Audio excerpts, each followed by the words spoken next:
We're very lucky to be joined by Johana Tablada de la Torre, who is the Cuban ambassador to Mexico, and she's here with us today. We're very lucky to have her here with us today to speak about, the attempted impact of these latest sanctions and what Cuba's response has been. So, Johana, thank you so much for joining us.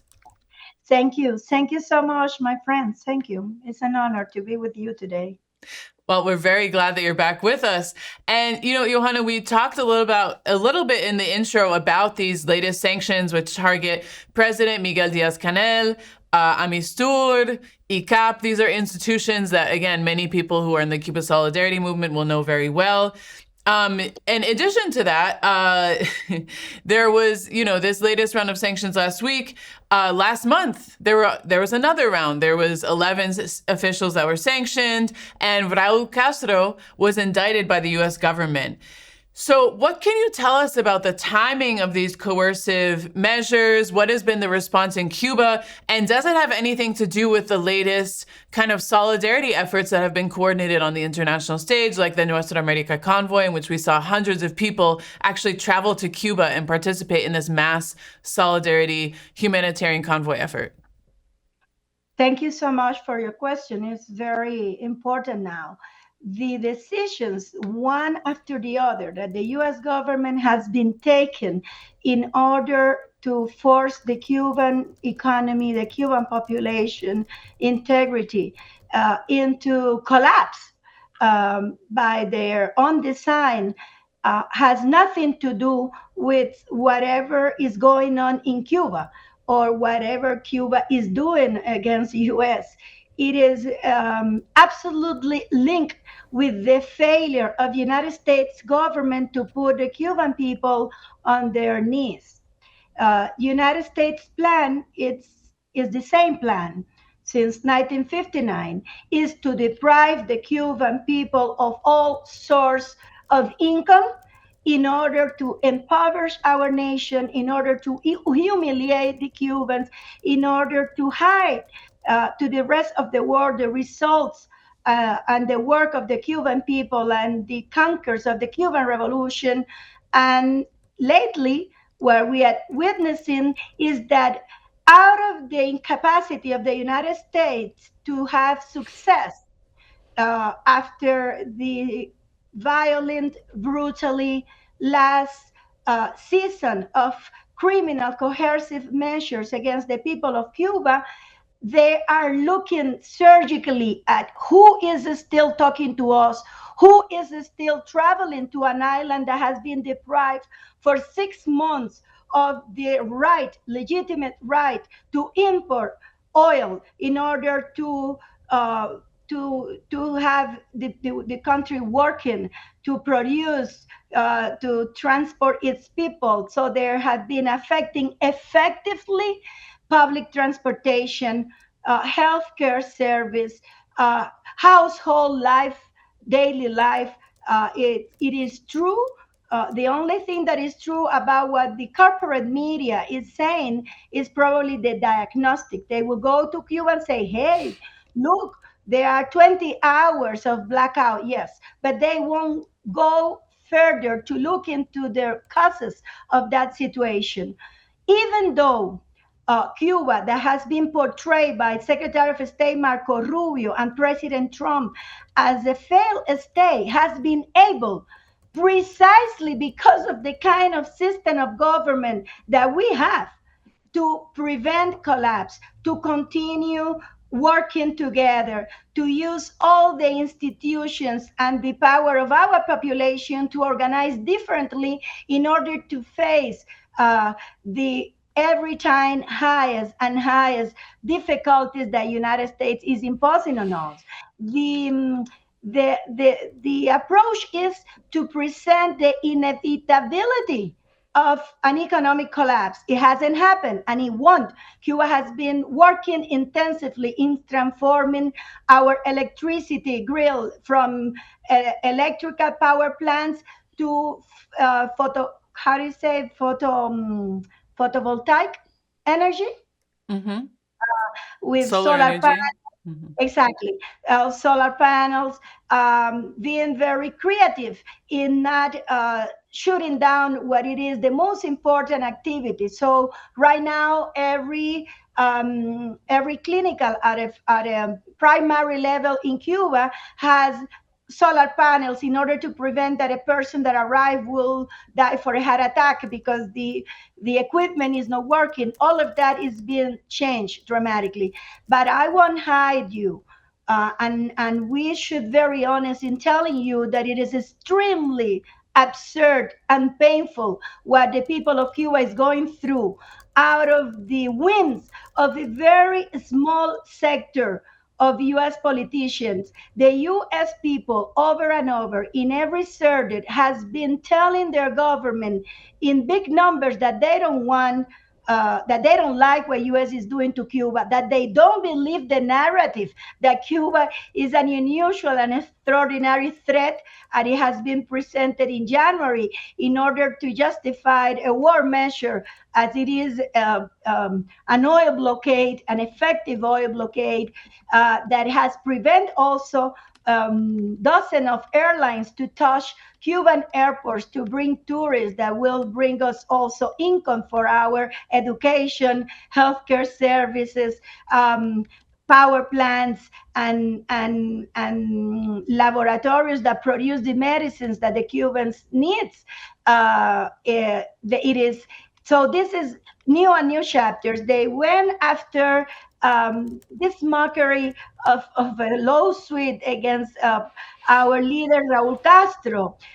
They couldn't get down Fidel, who went who's still invicted from U.S. attacks, as Raúl is, with support from our population. They could put Diaz-Canel on any list, and still it will change every time they were going down. Cuba is multiplying the dignity of its government and our people in resistance.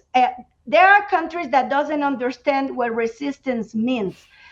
But there are several examples right now of other people that had also put very high, they were resistant, like the Palestinians are doing amid the worst barbaric aggression, like the Iranians are doing in defending their territory, their population, and now also defending Lebanon from the brutal attacks from Israel.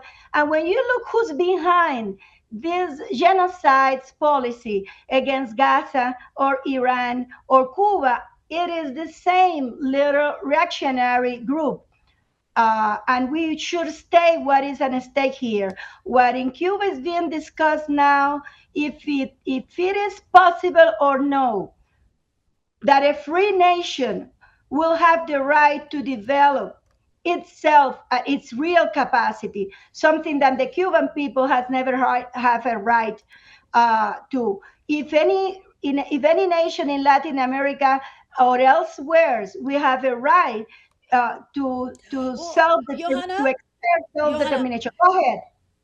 Johanna. Well, I just want to make sure because I know we're going to be running out of time here soon. I want to make sure I get to ask you this since you're mentioning other countries. You know, in many ways, what the U.S. is doing to Cuba is really just a test of what it can impose on other countries around the world. I mean, the U.S. has already used sabotage and economic strangulation methods that were tested on Cuba. They've used those methods on other countries to apply pressure and force economic or political changes. So, why then do you think the response from the international community has been so muted? I mean, even regionally, you could say, you know, no country, I think maybe besides Russia, has dared to send oil to Cuba during this time. And there hasn't really been a strong outcry after the country's president was sanctioned. Why do you think that is? Well, you're right. In fact, we are not very happy with the international response in general for a country and a population like Cubans that so many times in their history has been able to put aside what is convenient in order to do what is right. The Cuban people and government always has act under a foreign policy of principle. But I will tell you with a lot of proud and very emotion that, for example, where we are, By the way, I'm not I am an ambassador of the Republic of Cuba, but I'm not the ambassador of Cuba in Mexico. My husband Eugenio is the ambassador and chief of mission. I'm deputy chief of mission. But here in Mexico, we are witnessing a different thing. Yesterday, for 7 occasions, a vessel with more than almost 2,000 tons of aid arrived to Cuba from Mexico. I think that, for example, in Latin America, we are very grateful of President Claudia Sheinbaum. As she said recently in Barcelona, she mentioned Mexico again, like he has done historically in solitude, is asking for the U.S. sanctions not to punish a country for the only theme of developing their own nation, for taking decisions that rightfully belong to the Cuban people to decide. But you're right. And if you ask me why, I would tell you that it is because of the brutal intimidation, coercive measures that U.S. and blackmailing and extortion and threats that the United States is imposing to third countries. They have been threatening other countries to raise tariff. They have been threatening countries to assault vessels in the middle of the ocean. They've done that. Just in our region, the United States has pulverized more than 200 people that we will never know which are their names, if they were fishermen or real they were involved in either. And this is a huge violation. And you are right. United States is using countries as if it was a laboratorium of what else this medieval siege could bring forth. I don't know how much time do I have, but I would like to tell you, Well, if I actually, just have a minute. yes. If Go this ahead. was just 1 minute, I would tell you that we have no other option that continue talking to us, every counterpart that will be talking to us from the public, from the government, to convince them that they are wrong in assuming that this policy that has failed almost 70 years will now succeed just because they will put us in a more difficult situation.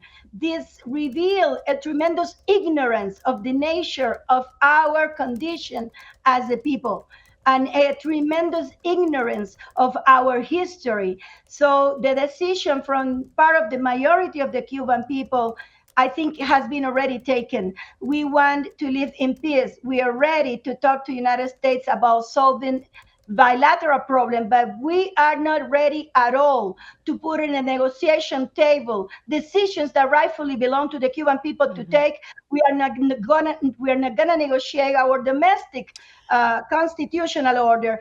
And if they put us in the such in unjustified situation of being a subject of the military intervention, I could assure you, my friends, that we will fight as our 32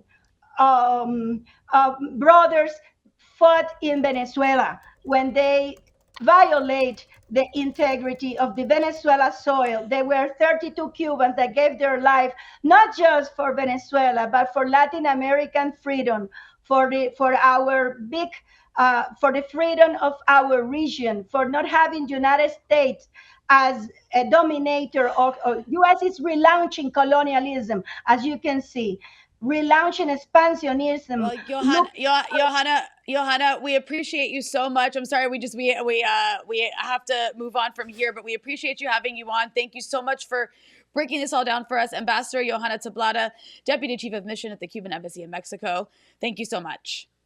Thank you.